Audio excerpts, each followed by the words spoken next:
구약성경 민수기 5장 1절에서 4절 말씀입니다.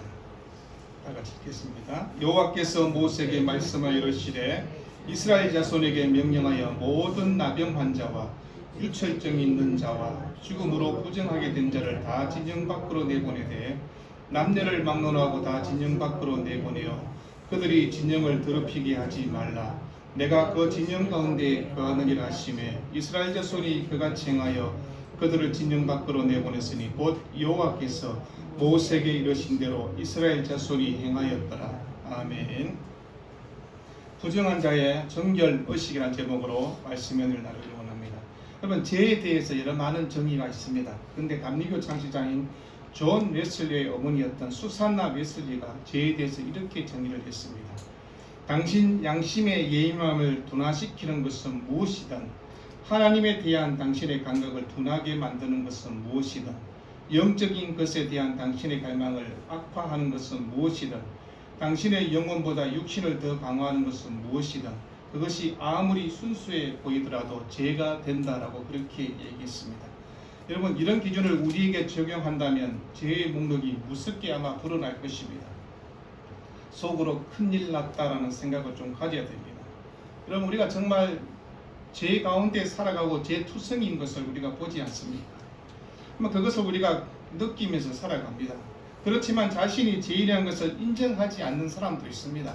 그러나 우리의 신앙은 항상 죄인인 것을 인정하면서 우리 죄에 대해서 항상 분노하고 죄에 대해서 절망하는 것이 우리의 삶입니다. 그래서 주님이 내 안에 내가 주님 안에 머물러 사는 사람은 죄에 대한 유혹과 죄에 대한 그 진노로부터 해방이 될 수 있는 것입니다. 거룩하신 예수 그리스도와 함께 사귀어 살면서 내 존재가 하나님께 조율되어 가면서 예수 그리스도를 영접한 이후 내 삶은 성령의 능력 가운데 거듭난 믿음으로 살아가게 되는 것을 보지 않습니까? 우리가 생각하는 것과 말하는 것, 행동하는 것에서 하나님의 형상이 드러나고 하나님의 영광이 드러나야 되는데 실상은 그렇지 못한 것을 보게 됩니다. 조금만 생각해 보면 이스라엘 백성들을 우리가 탓할 필요가 없다는 생각 같습니다. 광야를 향해서 행진해야 하는 이스라엘 백성들, 하나님의 백성으로 훈련되고 다듬어지는 그들의 모습을 보면서 때로는 탄식하고 때로는 왜 저럴까를 생각해 봤습니다. 그러나 우리 또한 그러함을 보면서 우리가 가장 민감하게 생각해야 될 죄에 대해서 우리가 얼마나 바르게 깨닫고 있는지, 그리고 하나님을 바르게 섬기는 백성인가를 생각해 보는 것입니다. 하나님은 거룩하신 분이라는 것을 잘 알고 있습니다. 그래서 하나님 앞에 나아가는 사람은 정결하고 깨끗한 사람으로 회복되어 나가야 된다는 것도 알고 있습니다. 함께 했던 이스라엘 백성들 200만, 300만의 많은 숫자들이 함께 진영을 갖추게 되었습니다. 그리고 전쟁에 나갈 숫자도 파악하게 되었고 어떻게 진영을 갖추고 배치할 것인가도 배정하게 되었고 이스라엘 진영의 중앙에 하나님의 승막을 두게 되고 승막을 승리 사람들과 그들의 역할을 분배하도록 했습니다. 이것을 통해서 우리가 알 수 있는 것은 첫째는 이스라엘은 전투하는 교회라는 것을 우리에게 보여주는 것입니다. 하나님의 인구조사의 목적은 물론 전쟁을 하기 위한 것이었습니다. 그래서 외부를 향해서 나아가는 그 전쟁과 그리고 내부를 향해서 다가오는 자기와의 싸움에서 이겨야 된다는 것을 보여주는 것입니다.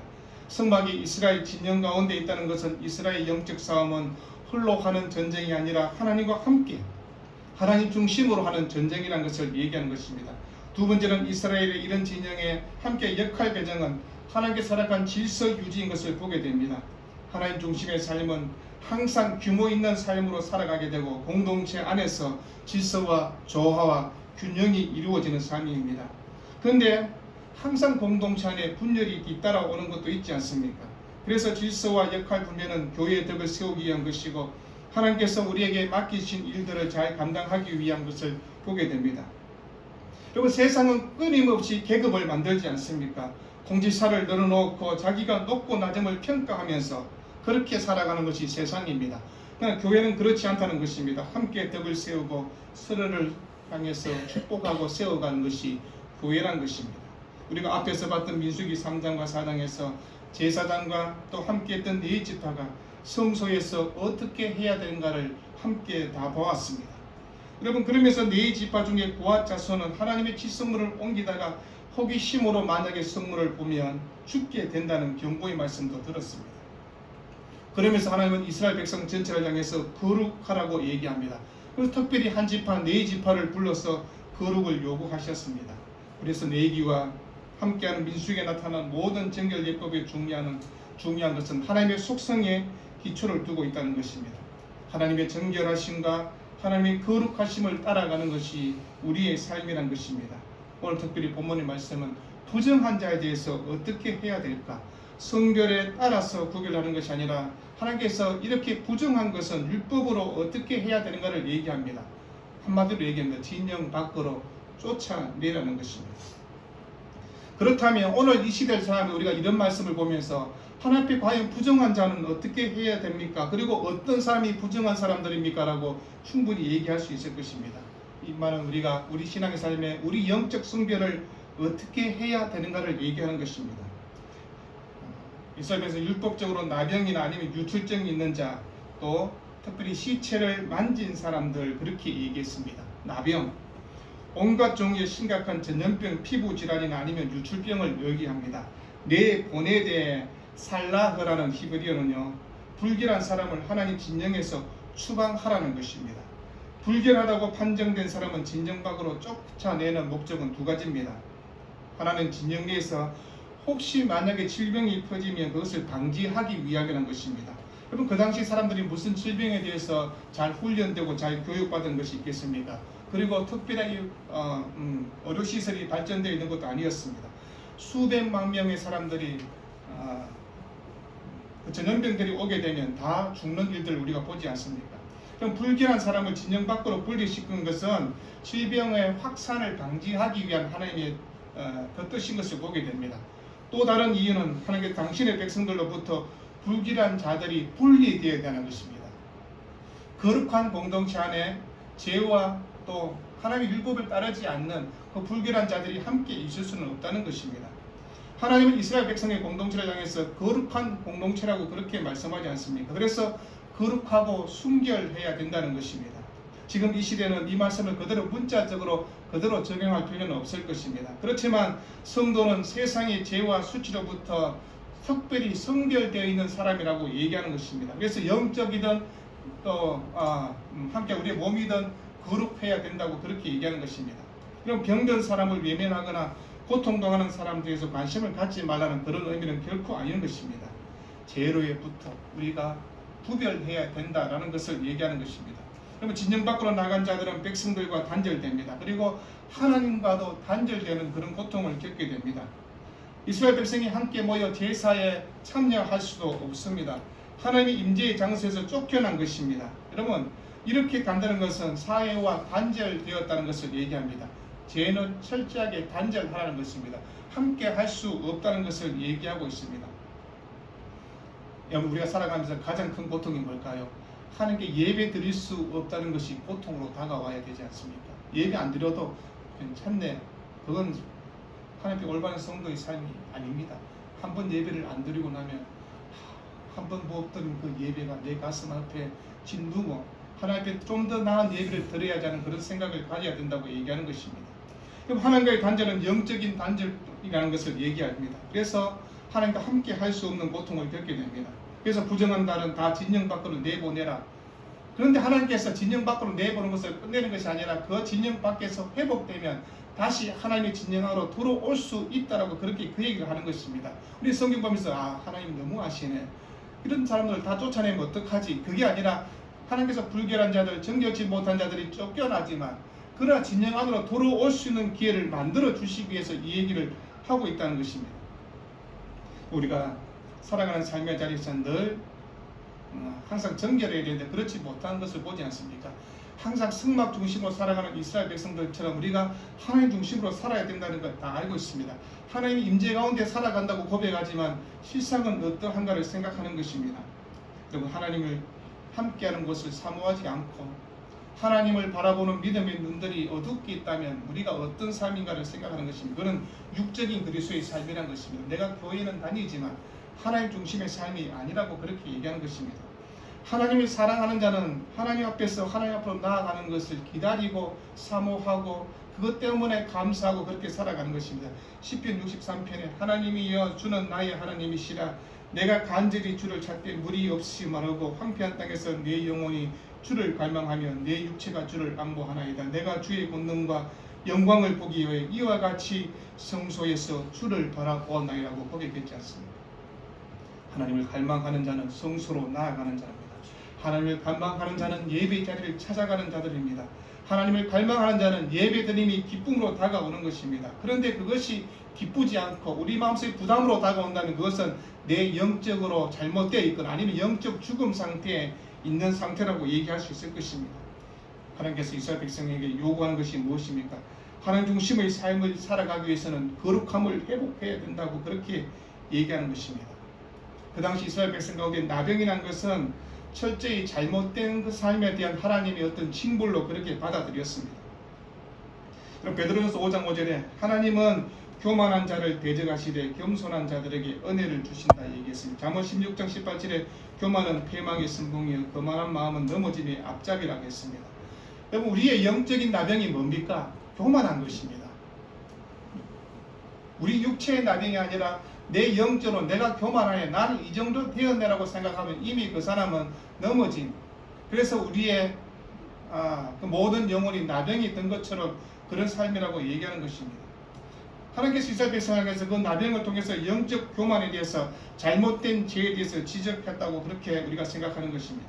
그럼 교만이 뭘까요?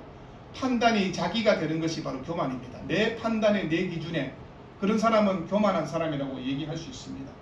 그럼 교만은 자기 판단입니다. 하나님의 판단이 아닌 내 판단을 가지고 사람들을 생각합니다. 이런 얼마나 잘못된 결정들을 하고 있는지 모릅니다. 그럼 교만은 이렇게 무서운 것이라고 얘기하는 것입니다. 하나님이 가장 싫어하는 건 뭐냐? 그러면 우리는 늘 얘기합니다. 우상 숭배와 교만. 그럼 성경은 그것을 얘기하고 있는 것입니다. 교만한 것이 바로 하나님이 아는 다른 신을 섬기는 것과 같다라고 그렇게 얘기하는 것입니다. 그럼 우리가 교만의 앞에서 우리가 얼마나 부끄러움을 느껴야 되는가를 생각하는 것입니다. 이게 바로 하나님 앞에 우리가 잘못된 영적 나병이 걸린 사람의 모습이라는 것을 얘기하는 것입니다. 우리가 그 나병이 생기면 우리의 육체가 썩어가지 않습니다. 교만해지면 우리의 영혼이 썩어지는 것입니다. 하나님 앞에 정결치 못하게 된다고 얘기하는 것입니다. 그런데 처음에 나병이 걸리면 잘 감지하지 못하잖아요. 서서히 그 병이 계속해서 진행되어 가는 것을 보지 않습니까? 우리의 교만도 마찬가지입니다. 우리 영혼을 갉아먹는 것을 깨우치지 못하고 내가 교만하는 것도 생각지 못하고 그렇게 살아가게 된다는 것을 얘기하는 것입니다. 오늘 이스라엘 백성의 유출병, 유출증에 대해서 얘기하고 있습니다. 우리 몸 안에 피나 고름 같은 더러운 것이 흘러나온다는 것입니다. 여러분 영적 우리의 신령 가운데 은밀한 죄들을 지칭하고 있는 것입니다. 사람들에게는 들키지 않았지만 하나님께서 우리 은밀한 죄악을 유출증, 유출병으로 보고 계신다고 얘기하는 것입니다. 내가 평소에 생각하는 것들, 내 마음에 갖고 있던 것들, 얼마나 잘못된 것이 있는가를 얘기하는 것입니다. 악한 생각들, 허황된 공상들, 이게 바로 우리를 향해서 정신적 유출병이라 그렇게 얘기하는 것입니다. 여러분 그래서 예수님은 입으로 들어가는 것이 잘못된 것이 아니라 입에서 나오는 것이 더럽다라고 그렇게 말씀했지 않습니까? 그래서 마태복음 15장에 입에서 나오는 것들은 마음에서 나오나니 이것이야말로 사람을 더럽게 하느니라. 마음에서 나오는 것은 악한 생각과 살인과 간음과 음란과 도둑질과 거짓 증언과 비방이니 이런 것들이 사람을 더럽게 하는 것이라고 했습니다. 여러분 우리 마음에 이런 죄악들을 만들 수 있다는 것입니다. 나는 괜찮은데 생각하기보다는 우리가 언제든지 그런 죄를 지을 수 있다는 것을 생각하라는 것입니다. 우리 마음을 관리하지 못하면, 우리 마음을 잘 다스리지 못하면 실패할 수 있다는 것을 얘기하는 것입니다. 우리 마음은 죄를 만드는 공장입니다. 여러분 한두 가지 생각이 아니라 조금만 방심하면 죄가 우리 마음속에 들어오게 된다고 얘기하는 것입니다. 그래서 성경 잠언 기자는 모든 지킬 만한 것 중에 더욱 네 마음을 지키라. 생명의 근원이 이에서 남이라고 했습니다. 이러면 우리 마음 관리를 잘 해야 됩니다. 그런데 야고보 사도는 욕심이 잉태한 즉 죄를 낳고 죄가 장성한 즉 사망을 만든다고 했습니다. 욕심을 통제하지 못하면 욕심이 죄를 낳게 된다는 것입니다. 그러면 우리 마음은 죄의 종로로 타게 된다는 것을 얘기합니다. 그래서 죄가 우리 마음을 더럽히는 결과가 생기는 것입니다. 우리 마음은 항상 죄를 밖으로 유출하는 통로가 되는데 이것이 바로 영적 유출병이다라고 그렇게 얘기했습니다. 그래서 그 영적 유출병을 치료하기 위해서는 하나님 말씀의 지배를 받고 성령의 통제를 받아야 되는 것입니다. 시편 119편 9절에 청년이 무엇으로 그의 행실을 깨끗하게 하리까 주의 말씀을 지킬 따름이라. 그리고 다음 11절 보니까 내가 주께 범죄하지 아니하리하여 주의 말씀을 내 마음 두었나이다. 그렇게 얘기합니다. 하나님의 말씀을 내 마음에 두어야 되는 것입니다.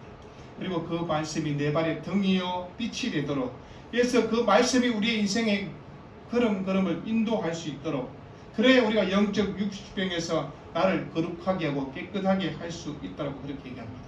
그리고 성경이 오늘 보니까 죽음으로부터 부정한 자라고 했을 때 이러면 죽은 시체를 만지면 안 된다는 것을 얘기하고 있습니다. 이 말은요, 영적으로 우리가 생각해야 된다는 것입니다.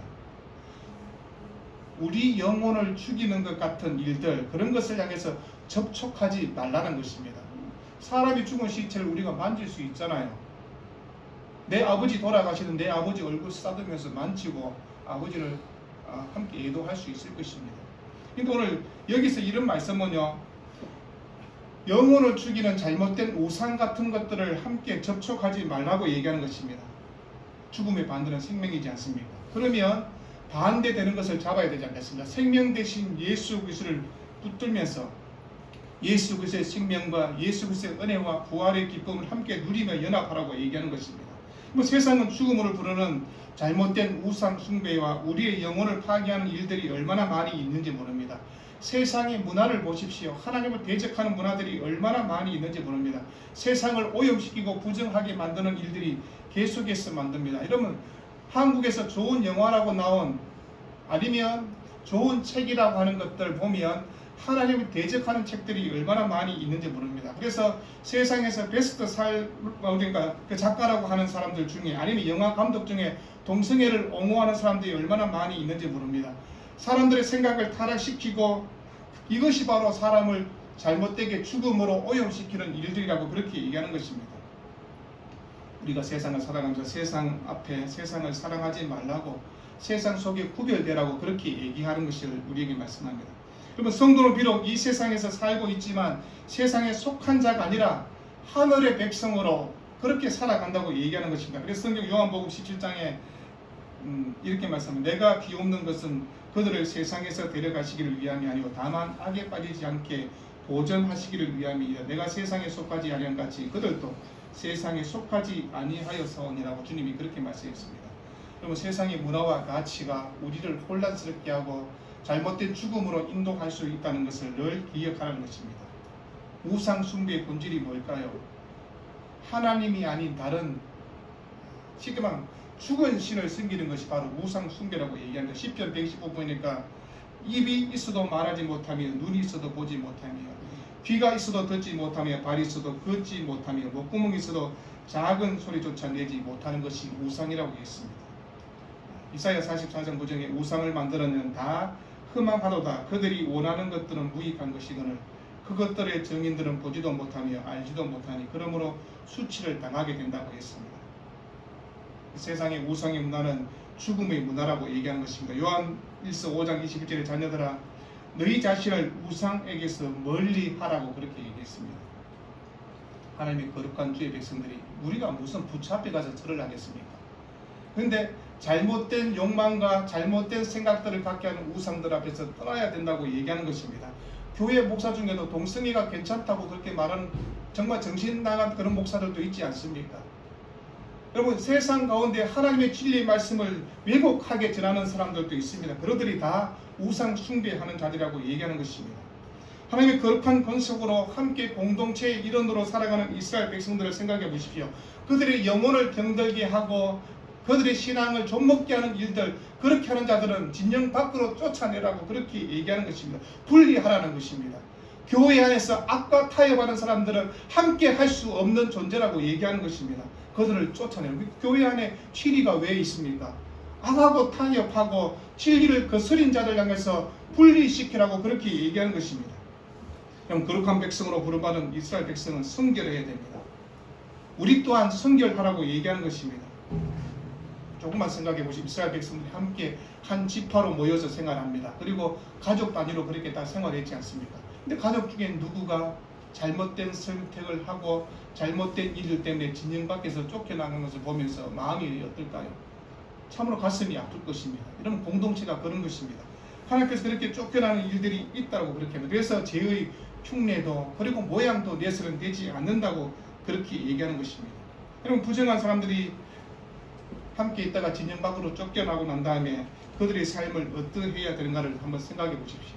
성경 레위기 13장에서 15장에서 그들이 어떻게 하면 다시 돌아올 수 있는가를 우리에게 말씀하고 있습니다. 그들의 병을 보면서 제사장이 나중에 판결을 하게 될 것입니다. 그리고 규례를 통해서 다시 거룩한 공동체로 돌아올 수 있는 길을 하나님께서 열어놓으셨습니다. 쫓아내라는 명령만 있는 것이 아니라 돌아올 수 있는 길을 하나님께서 만들어 놓았다고 그렇게 얘기하는 것입니다. 여러분, 우리 자신과 우리 공동체 안에 죄가 있다는 것은 다 제거해야 되는 것들입니다. 그럼 그걸 위해서 우리가 서로 함께 힘쓰고 노력하라고 그렇게 얘기하고 있는 것입니다. 하나님과의 관계를 단절시키는 죄의 모양은 흉내도 내지 말라고 얘기하는 것입니다. 우리가 삶의 자리에서 날마다 정결한 삶을 살아가기 위해서 우리가 어떤 노력이 필요한가를 얘기하는 것입니다. 그것이 우리에게 가르치려는 하나님의 율법의 의도입니다. 여러분, 그냥 이 말씀을 그냥 이 문자로 받아들인 것이 아니라 여기에 이 영적인 의미들을 생각해 보라고 얘기합니다. 그러면서 여자들 또한 거기에 대해서 함께 이야기하고 있는 것들을 보지 않습니까? 여러분, 시체를 만지는 것 고의가 아닌 실수로 만질 수도 있지 않겠습니까? 자다가 일어났는데 제가 자고 있다가 안 일어나서 우리 사람이 내가 죽었는데 우리 사람이 내 얼굴을 만지면서 여보 왜 안 일어납니까? 제가 죽었거든요. 근데 우리 사람이 잘 모르고 시체인 나를 만질 수 있지 않겠습니까? 잘못을 그렇게 할 수 있지 않습니까? 고의가 아닌 실수에 의해서 그런 죄를 우리가 충분히 지을 수 있다는 것입니다. 자기 의지와 상관없이 그런 일들이 내 삶의 자리에 일어날 수 있다는 것입니다. 그런 규례 앞에서 우리가 어떻게 해야 되는가를 함께 얘기하는 것입니다. 우리 눈에 보이는 것으로 해석하는 것이 아니라 영적인 의미들을 되새기며 생각하는 것입니다. 외적인 모습들 또한 그것을 통해서 내적인 우리의 신앙을 어떻게 해야 되는가를 얘기하고 있는 것입니다. 그러면 함께 우리의 신앙의 삶을 살아가면서 한번 조금만 생각해 보십시오. 내 삶의 자리에 잘못된 영적 유출병들이 얼마나 많이 있을까? 저는 수없이 많다는 생각을 했습니다. 입술로는 하나님을 사랑하고 공경하는 것처럼 그렇지만 실상의 삶에서는 그렇지 못한 모습들이 있지 않습니까? 유대인들이 하나님을 사랑한다고 여호와 야훼를 사랑한다고 얘기하지만 실상의 삶은 하나님 중심이 아닌 세상 중심으로 살아가면서 그렇게 살았던 그 유대인들을 보지 않습니까? 우리가 살아가는 삶의 자리에서 어떤 삶을 살아야 되는가를 한번 생각해 본 것입니다.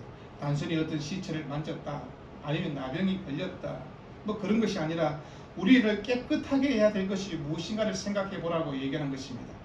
언제든지 우리는 잘못된 부정함에 항상 접촉할 수 있는 일들이 있다는 것입니다.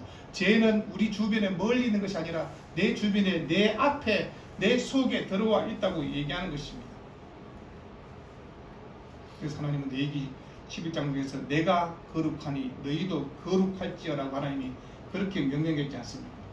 그리고 하나님 중심의 삶을 살아가는 이스라엘 백성들, 성막을 바라보면서 하나님이 여기 계시냐는 임재함을 바라보면서 살아가는 이스라엘 백성들은 늘 뭘 생각해야 될까요?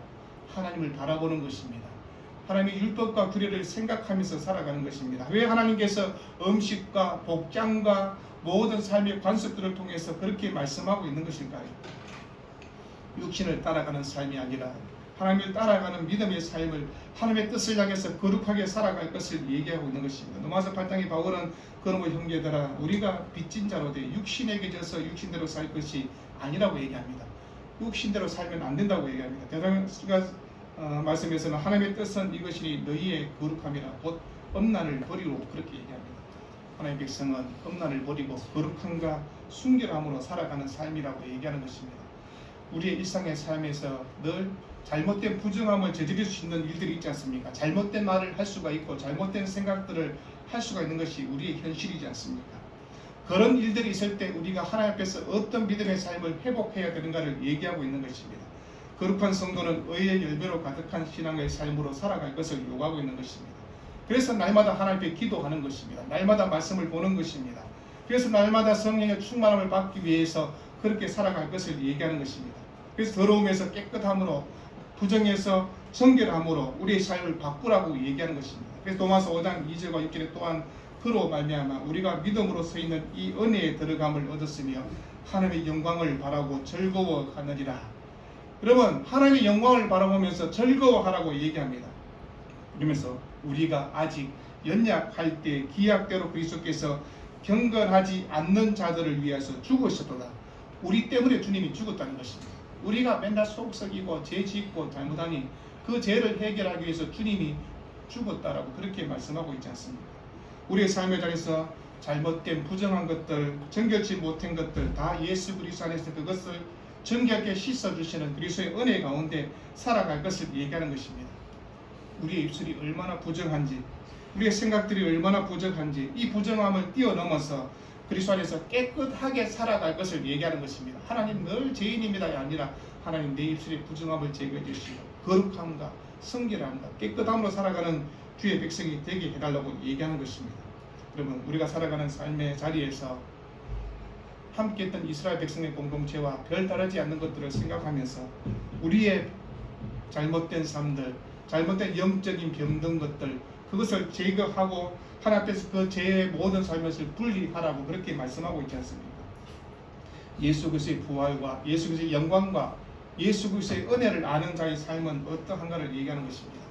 의와 거룩함으로 살아가는 것, 그리스도의 신부답게 살아가는 것입니다. 그러면 주님 앞에 우리가 다 함께 다 신부로 그렇게 살아가고 있지 않습니까? 신부가 어떻게 살아야 되는지는 다 잘 알고 있지 않습니까? 우리의 잘못된 영적 부정함들, 정결지 못한 것들은 다 버리고 깨끗한 세마포를 입고 주님의 신부답게 살아가는 여러분의 복된 신앙이 되기를 우리의 주 이름으로 축원드립니다. 기도하겠습니다. 사랑하는 주님,